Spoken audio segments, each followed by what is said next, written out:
ಅಷ್ಟೇ ಅಲ್ಲದೆ ಇವತ್ತು ಕಟ್ಟಕಡೆಯ ಕಾರ್ಯಕರ್ತ ಈ ಭಾರತೀಯ ಜನತಾ ಪಾರ್ಟಿಯ ಈ ಒಳಜಗಳನ್ನು ನೋಡಿ ಬಹಳ ಬೇಜಾರಾಗಿದ್ರು.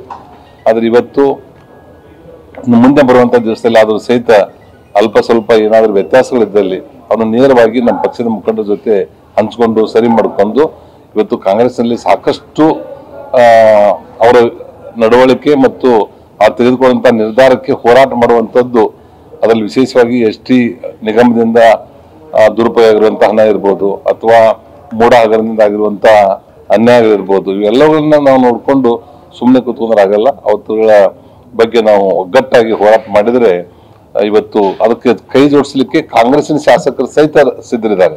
ಯಾಕಂದ್ರೆ ಶಾಸಕರಾಗಿ 2 ವರ್ಷಗಳು ಆದರೂ ಸಹಿತ ಅವರವ್ರ ಕ್ಷೇತ್ರದಲ್ಲಿ ಏನೋ ಒಂದು ರಸ್ತೆಯ ಒಂದು ಸ್ಪಾಟ್ವಾಲ್ ಮುಚ್ಚಲಿಕ್ಕೆ ಸಹಿತ ಇವತ್ತು ಆಗ್ತಾ ಇಲ್ಲ. ಅವ್ರ ಹಳ್ಳಿಗಳಲ್ಲಿ ಬೋರ್ವೆಲ್ ಹಾಕಿ ಕುಡಿಲಿಕ್ಕೆ ನೀರುಗಳನ್ನು ಸಹಿತ ಕೊಡ್ಲಿಕ್ಕೆ ಆಗ್ತಾ ಇಲ್ಲ. ಸ್ಕೂಲ್ಗಳಿಗೆ ಒಂದೊಂದು ರೂಮ್ಗಳನ್ನು ಕಟ್ಟಿಸುವಂಥದ್ದು ಅಥವಾ ಸ್ಕೂಲ್ಗಳಿಗೆ ಸುಣ್ಣಬಣ್ಣ ಮಾಡುವಂತ ಸಹಿತ ಪರಿಸ್ಥಿತಿ ಕಾಂಗ್ರೆಸ್ನಲ್ಲಿ ಆಗ್ತಾ ಇಲ್ಲ. ಇದನ್ನೆಲ್ಲ ಬೇಸತ್ತು ಕಾಂಗ್ರೆಸ್ದ ಶಾಸಕರು ಸಹಿತ ಒಂದು ಬೇಜಾರದಲ್ಲಿದ್ದಾರೆ. ಅಷ್ಟೇ ಅಲ್ಲ ಕೆಲವೊಂದು ಸಚಿವರು ಸಹಿತ ನಾವು ಅದೊಂದು ಕಾರು ಇನ್ಮೇಲೆ ಮನೆ ಕೆಲಸಕ್ಕೆ ಹೆಲ್ಪ್ ಮಾಡ್ಬೇಕು ನೀವು. ಯಾಕೆ ನಿಂಗೆ ಎಲ್ಲರ ಕೆಲಸ ಸಿಗ್ತಾ? ಕೆಲಸನ ನೋವೇ ನಾನೇ ಬಾಸ್ ಆಗ್ತೀನಿ. ಬಾಸ್ ಅದೇಗೆ? ಬಾಸ್ ವಾಲ ಬಿ ದ ಬಾಸ್. ಒಂದು ಆಫೀಸ್ ಇರೋದಕ್ಕೆ ಮಾತ್ರ ನಾವು ಸೀಮಿತವಾಗಿದೆ ಅನ್ನೋ ಭಾವನೆ ಸಹಿತ ಕಾಂಗ್ರೆಸ್ಸಿನ ಶಾಸಕರಲ್ಲಿ ಸಚಿವರಲ್ಲಿದೆ. ಇಂಥವೆಲ್ಲಗಳನ್ನು ನಾವು ಸರಿಯಾಗಿ ನೋಡ್ಕೊಂಡು ಎಲ್ಲರೂ ಒಟ್ಟಾಗಿ ಮೀಟಿಂಗ್ ಮಾಡಿ ಯಾವ ರೀತಿ ನಾವು ಅವ್ರಿಗೆ ಹೋರಾಟವನ್ನು ಮಾಡ್ಕೋಬೇಕು ಅನ್ನುವಂಥದ್ದನ್ನ ಕುಳಿತು ಚರ್ಚೆ ಮಾಡಿದಾಗ ನಿಶ್ಚಿತವಾಗಿಯೂ ಸಹಿತ ನಾವು ಕಾಂಗ್ರೆಸ್ಸನ್ನ ಒಂಟುಗಾಲಿನ ಮೇಲೆ ನಿಲ್ಲಿಸಲಿಕ್ಕೆ ಸಾಧ್ಯ ಇದೆ. ಅದನ್ನ ಮುಂದಿನ ದಿನಮಾನಗಳಲ್ಲಿ ಮಾಡೋಣ ಅಂತ ಮಾತ್ರ ಹೇಳ್ತೇನೆ.